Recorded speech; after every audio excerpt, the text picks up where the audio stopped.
Hello hello जी hello sound वाले भाई थोड़ा आवाज देंगे।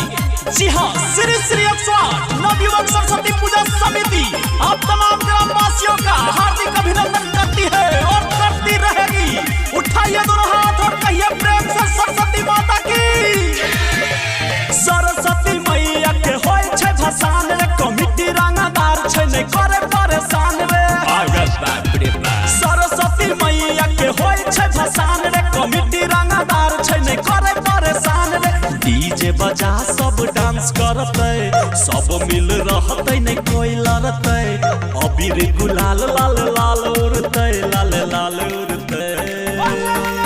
तो भसान में गोली 4 राउंड चलते, तो भसान में गोली 4 राउंड चलते।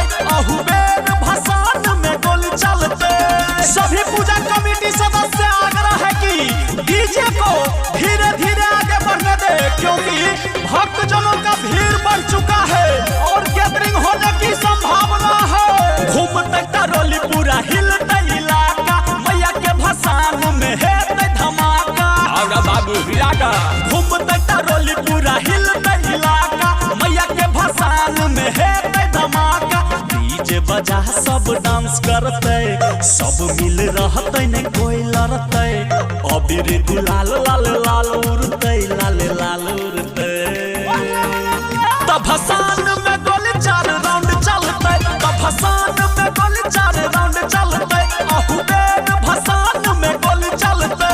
जी हाँ, पूजा कमेटी के सदस्य ध्यान दे, प्रसादी सबको मिलना चाहिए। जी हाँ, और भसान में गैदरिंग नहीं होना चाहिए और रंगदारी तो बिल्कुल नहीं चलेगा, क्योंकि हमारा पूजा कमेटी अपने आप में रंगदार है, समझे। साल भर पर आवे छे सरस्वती माता, धर्मवीर धुरंधर माँ के करे जगराता।